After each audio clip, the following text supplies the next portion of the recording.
We're going to be talking about Scope 3. As I said, it's something we've touched on already today in several of our sessions. We're going to take a slightly deeper dive into that. So please welcome to the stage Stephanie Lapierre and Sheldon Maidat.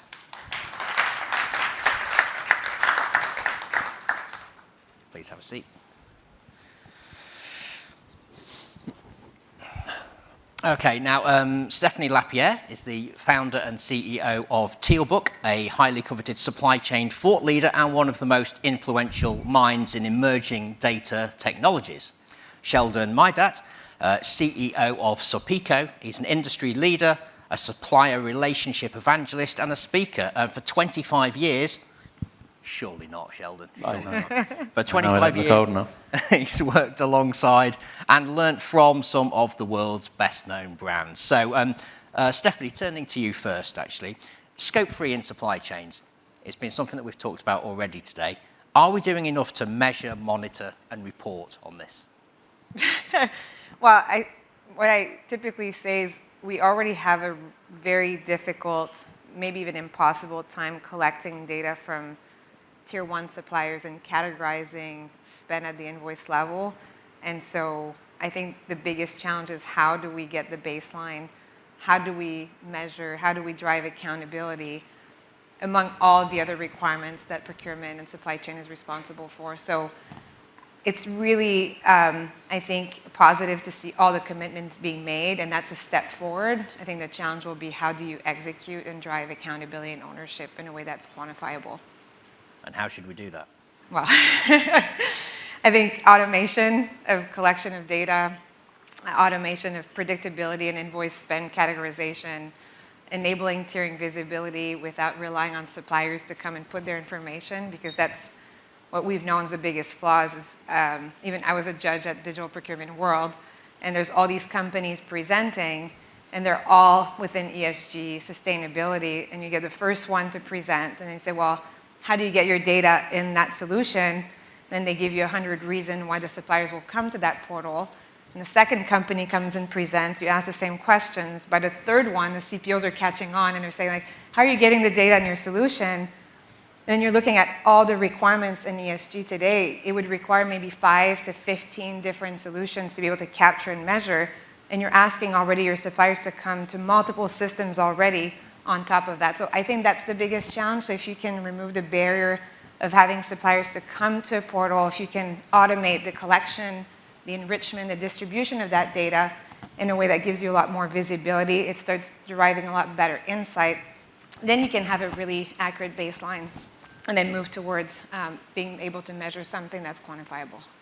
Okay, and Sheldon, bringing you in here. Obviously, there's extra complexity here when you're talking about measuring, monitor, and reporting on an international level as well. So is it impossible, effectively, to come up with an international Scope 3 standard that we can use as some kind of rating system, so there is that sort of level playing field? No, I don't think it's impossible. I think there are standards out there already that have come off the back of Kyoto that are geared towards tracking the elements that Kyoto talks about, seven different gases, and there are standards. There's the GHG protocol that came off the back of that. There are actually ISO standards. There's the environmental standard. There's the energy management standard, and those together do provide quite good parameters for ongoing operationalizing of standards. And that will continue to mature. And some of those are privately run corporate standards, and some of them are sponsored at a governmental level. I think the challenge is that the standards are there, but there's no mandatory compliance of those standards. That's a lot of standards. Exactly. That's another standard. Depending on the industry. It's a poor standard. And how do you mandate what you can't see? As Stephanie said, it's we've got visibility into Tier 1. Supply chains are long, they're wide, they're webs nowadays. They're not even linear. If they were linear, at least there would be a standard approach to gaining that visibility, but they're not. They're very complex environments, and there needs to be a lot of work to do to instill to bring the smaller companies that exist within supply chain, bring them on the journey, because they don't have, even if there is a standard, they don't have the processes to manage those standards, to implement process and standard. They just don't run those comprehensive standards. A lot of the suppliers in supply chain, 43%, don't track their produce at all once it leaves their premises. So if that's a barometer of the kind of processes they run, that's quite damning.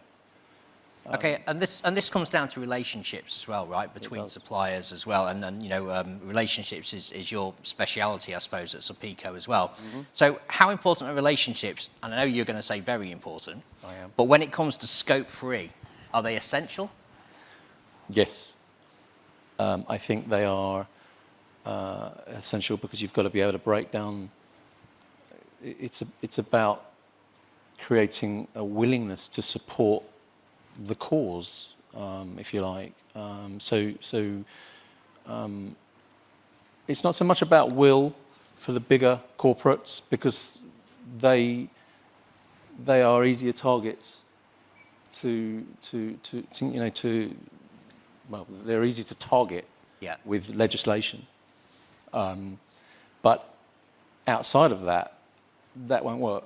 So you've got to break down barriers, you've got to bring them along, and it's down to those tier ones in collaboration with customers to drive those behaviours and to bring those smaller companies on the journey. And this is somewhere that a Teal book, for instance, can give you that visibility into those suppliers, correct? Yeah, I mean, if we look at, we're very strong in supplier diversity in North America and expanding globally. And the challenge with supplier diversity, and if you translate that to sustainability, is that it requires, again, suppliers to have to get certified, which is fine, and then having to update hundreds of different systems and portal with the same information. And what we found in our buyers is when you do this manually, you know, there'll be a few hundred suppliers that won't do it because there's so many to update that you may not be as important of a customer, but when you add it all up, this could be easily $50 million or $150 million in additional diverse spend that qualifies, but you just didn't capture it. And so the ability to use technology to go and collect and unify those records, those certificate, and refresh them at a speed and scale, that you can turn on the entire vendor master, and you know, within days to eventually instant, you can have your diversity, your accurate diversity report. Then you can start looking at potential small and diverse in this case. And so having that visibility where 95% of the ecosystem of small diverse business that qualify are not certified.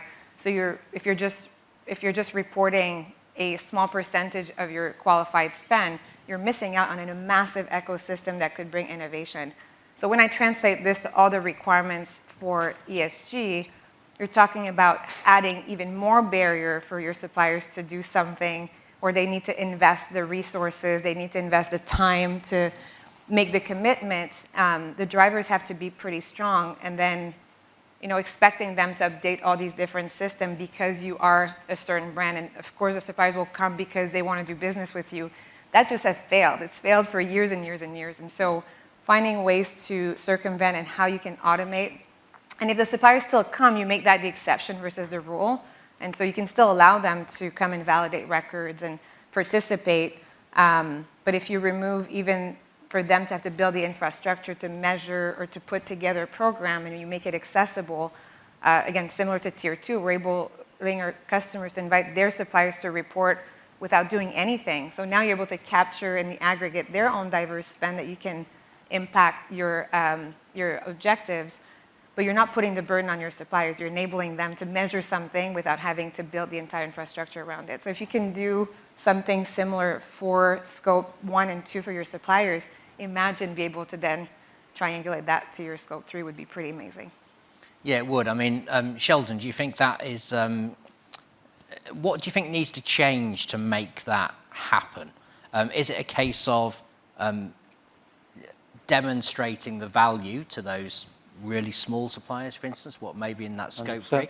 I think a lot of suppliers out there, a lot of companies are saying, what's in it for me? What's in it for me? There's a cost associated with doing things a certain way. There's a lot of inflation at the moment on the rise. Things are getting harder, and this is just going to squeeze things even more. So yeah, absolutely. What's in it for me? And this takes us back to well, let's have a relationship. That kind of language, but looking for the value in that relationship. What's the trade-off? Trade-off is about driving longevity in a relationship.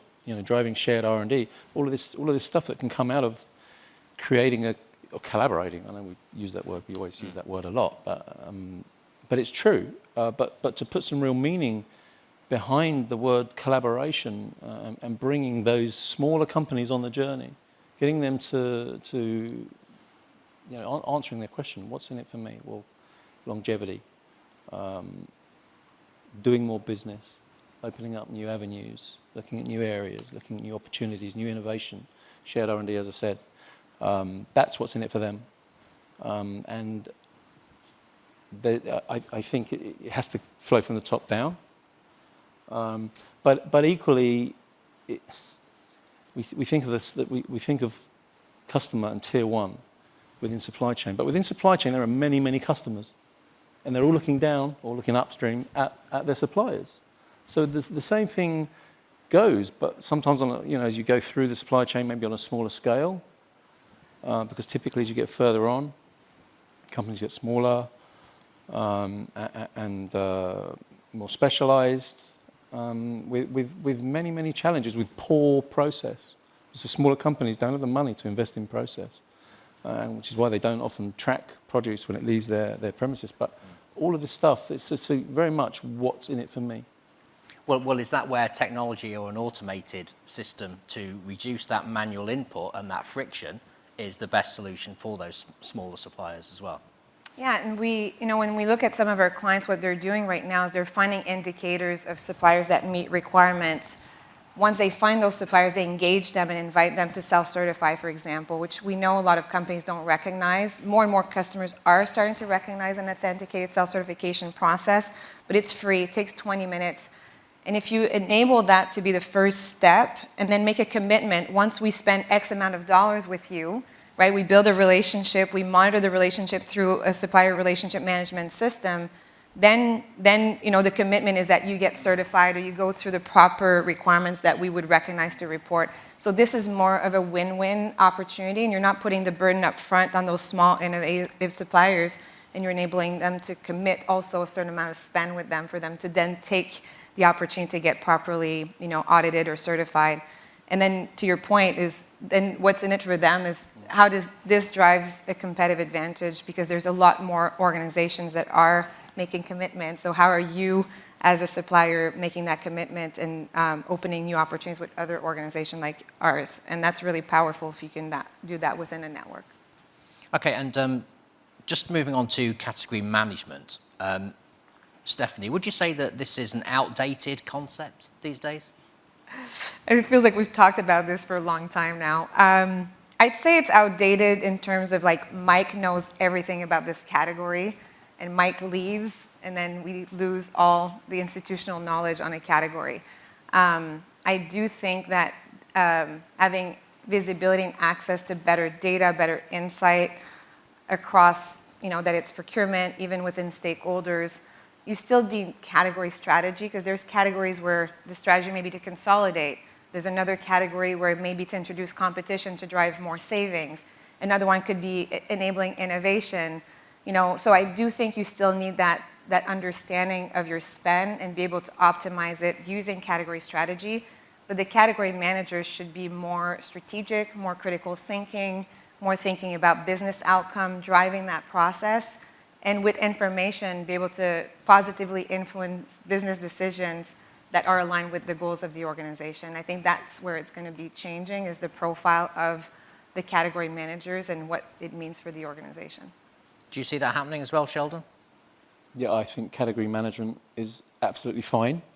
I think there are clearly challenges to some of the procurement processes, but I completely agree with Stephanie, actually. I think category management is well placed. If you just take just take any of the categories.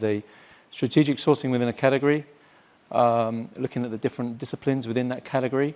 Those disciplines and those strategies change on a per category basis. So I think that's absolutely fine to continue and refine and drive these new disciplines or enhance, looking more closely at scope 3 in this case, across the different suppliers in the category. I think it's completely the right thing to do. I don't think we should fix what isn't necessarily broken. Okay. All right, let's go back to your point earlier as well, Sheldon, actually. Science-based targets, you talked about Kyoto, for instance, right? Are they valuable to organisations, or do you think that they are a flawed approach? Because they're quite a broad sort of brushstroke, aren't they, these science-based targets? And the science seems to, how shall I say, can't change science, can you? There's difference of opinion, shall we say, on science. So are they valuable? Well, I think they weren't. I think before the approach was geared towards insurance companies and private equity for valuations and mergers and God knows what. So they were very kind of glossy brochure. It was a glossy brochure approach in my opinion. I think now as we go through this journey, we go along this journey, I think the data is becoming more meaningful, and it's becoming more bottom-up. I mean, the glossy brochure approach was very top-down, and it was information that was very publicly available, public domain. Now it's more meaningful, it's more data-driven, that comes from mature category management processes within organisations, just kind of bringing it all in together. And I think the data is increasingly meaningful when I think blended with some of the other, which could be seen as top-down questionnaire approaches to compiling data. Industry-centric data, previous EcoVadis type approaches to driving questionnaires based on and across industry, and then bringing all of that data together, crunching it to deliver that kind of intelligence. So taking that and taking a bottom-up approach, very data-driven, immersive approach, actually using systemic data. I think you do a lot of that as well within in Tealbook. I think that is where data becomes more meaningful. It's a combination of all of it together. Okay, and same question to you, really, Stephanie. Instead of science-based targets, do you think there's an alternative approach that would be better rather than having science-based targets? I think it's good to have a goal and it's good to have a number. It's something you can communicate to your board, your shareholders. Like you need to have kind of a North Star. I think, again, the challenges come back to how do you get a baseline, how do you measure, but it's important to have something that you can measure against. And then deciding what are your requirements, how are you going to measure is as important so you can back it up, and it drives accountability. So yeah, it's probably flawed and it'll just get refined over time, but I do think there's a lot of hope, especially as more data is getting exposed and there's opportunities to actually measure.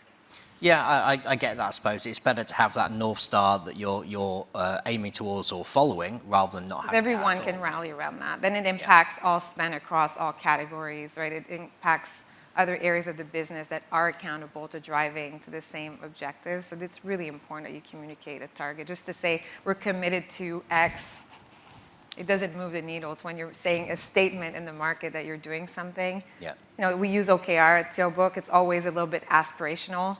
But if we aspire to do something that seems unachievable, we'll do more than what we set ourselves to do in the first place. I think about it this way. Like, put something that's firm, put something that's committed, get people behind it. And employees care. They care. They want to be part of organizations that stand behind. And you need to measure that in order to make it actually credible. Okay. All right, good answer. And Sheldon, looking ahead to the next 2 years, quite difficult at times. In terms of scope 3, at least, what do you think companies need to be doing right now it's interesting, isn't it? So we had COP26 November last year, and now we've got COP27 coming up in Dubai, I think. And there is obviously a huge distraction because there's a war in Europe. I think that realistically we will see incremental gains over the next 2 years.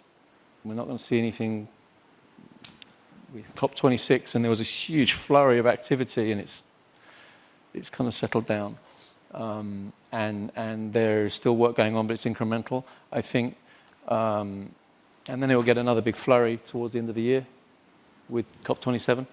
But I think the wins are, I think the requirement, as you say, what do companies need to be doing?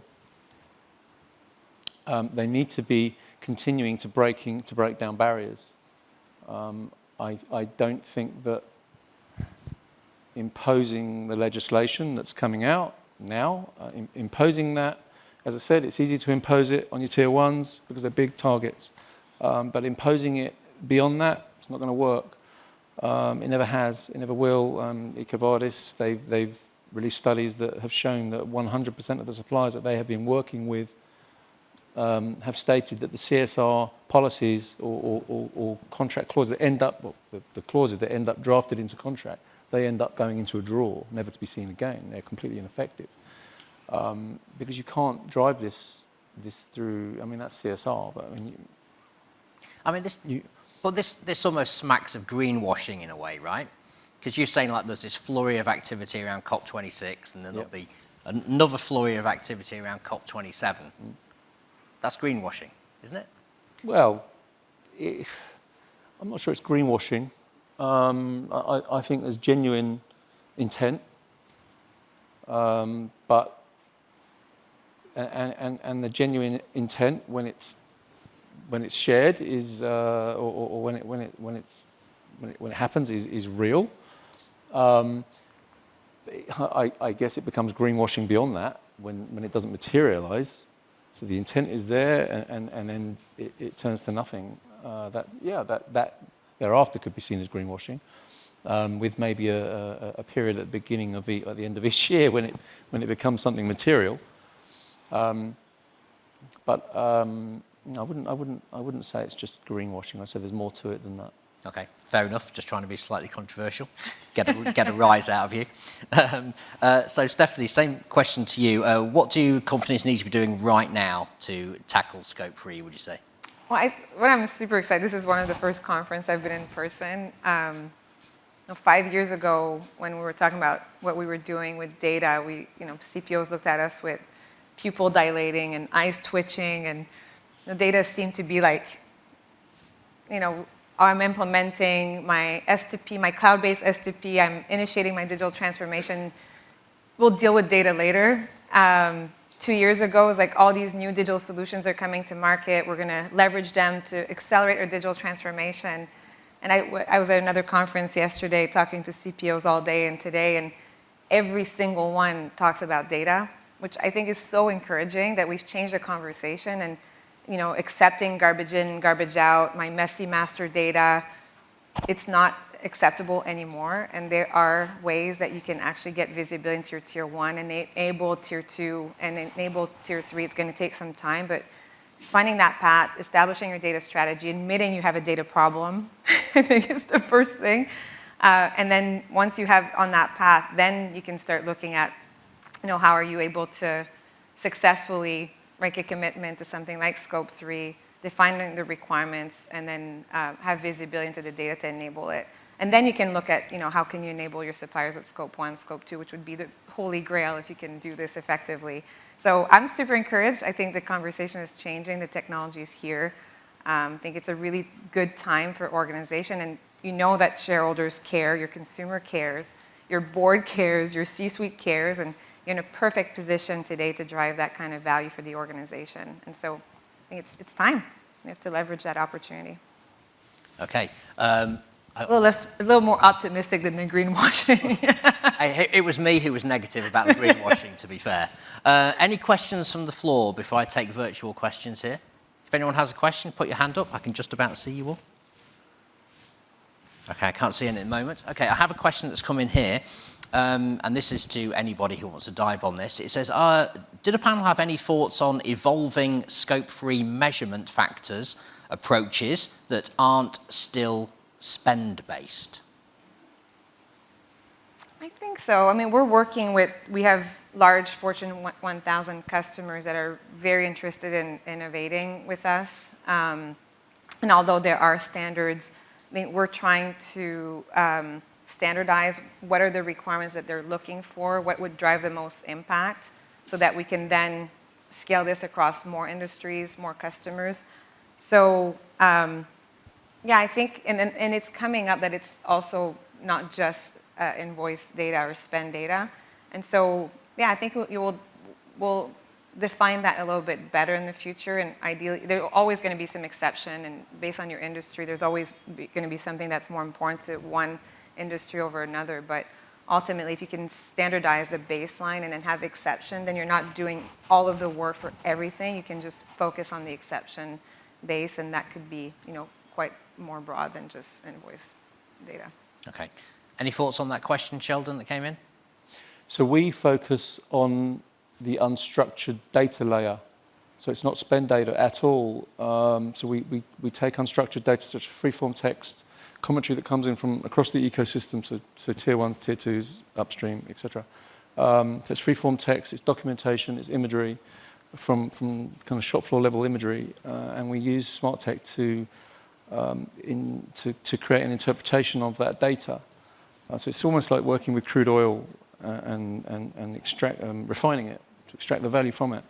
And we do that in order to assess different parties' propensity to risk or culture to acting in a certain way. And we actually use psycholinguistic AI to do that. And there's a load of work coming up in that area. And we are looking at how we can establish a direct link between cause and effect, behavior and effect, collaboration and effect. So it's up here is where we focus. We live in this unstructured data layer, and we extract value from that, and we make a relation between that data, and it's a stretch.